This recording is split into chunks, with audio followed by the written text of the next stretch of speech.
Hello, everyone. My name is Chad Anderson. I'm the Chief Clinical Officer for KVC Health Systems. Today, I wanted to talk to you about staying connected while working remotely. And in our current society, we're hearing more and more about loneliness, and loneliness is an emotional response to a lack of connectedness. So, I wanted to chat with you briefly about how you could stay connected within your work environment, with your colleagues, and then also how you can stay connected with your family and friends. And I'll give you 5 tips for each, and always knowing that work-life balance is on a continuum. But the first concept that I wanted to bring up was holding organizations holding regular meetings by video conference. I would recommend that they take place by video conference as much as possible. It just enables us to see each other's facial expressions, read emotions, know how to respond and when to respond. It also helps with not talking over each other as much as it would be on a phone conference. So the first one is hold regular meetings. Number 2, I would say become an innovator. Now is a very stressful time. It is a time of adversity and necessity. Necessity is the mother of invention. And the old saying holds true today. So in times of need, we create. And so be an innovator. Stretch yourself. Reach and imagine new ideas to solve these social problems so that we can come out better than we were before. So innovation is a key indicator of a successful organization, and we want to focus in on innovation. 3 would be attend webinars. Invest in yourself as we were before. We may not have conferences right now, but we do have a number of webinars. So invest in yourself, in your work life, and also if there's something interesting on a personal note, attend a webinar and learn and grow. We want to be that creating a growth mindset within ourselves and within our organizations. 4 would be make lunch plans with others by video chat. So we may not be able to go to lunch with our colleagues like we used to in the office, but we sure can schedule time to meet with them by video chat and have lunch and just have a good conversation with each other and catch up. Number 5, bring your dog to work or your pet to work. We implement this within KVC and it's absolutely wonderful. Of course, there's requirements that you go through, but when you're at home and you're in your new work office or your spare bedroom or your child's bedroom or your basement, it's great just to bring your dog in and for your colleagues to see your pet or your dog, your cat, your bird, and really just engage. It brings us closer as a work family and is just a very natural, kind experience that we can interact with each other with.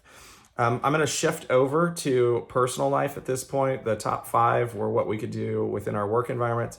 And then 6 would be using social media, but not so that it takes the place of our normal interactions. So social media can help increase our connectivity to the world around us, see people or listen to people, look at pictures from people, hear from people that we haven't seen in some time. But it really should not be taking the place of our normal phone conferences or phone calls or video chats with our family and friends. 7, schedule personal conversations. So maybe you used to leave work and go to your dad's house and sit and hang out with him, or you'd go to your cousins or your friends and share time. Without being able to leave the home and drive to these locations, it's important that we keep those on our schedule. So schedule them. It may be a little bit awkward to schedule an appointment with a friend of yours or your cousin or your dad, but really focusing on keeping time to do that is highly important.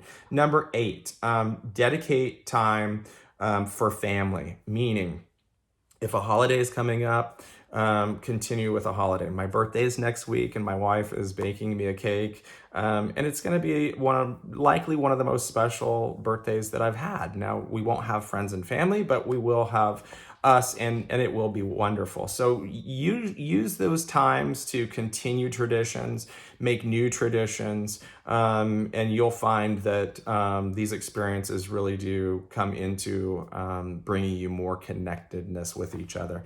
Number nine, check out the news.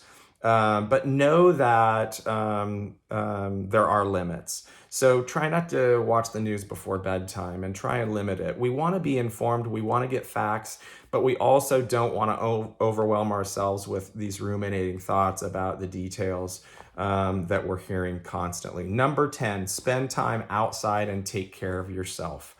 I equate this to putting your mask on when you're on an airplane to take care of your child or those in need. We have to do the same thing at this point in time. We have to take care of ourselves. So go for a walk, take some time, schedule it. It may be a 30-minute walk every day is your goal for the next 2 weeks, but do make goals and set them for self-care. So ultimately, the two main points that I want folks to really understand is we are in control of our own loneliness. We can set up opportunities to decrease that loneliness and increase connectivities.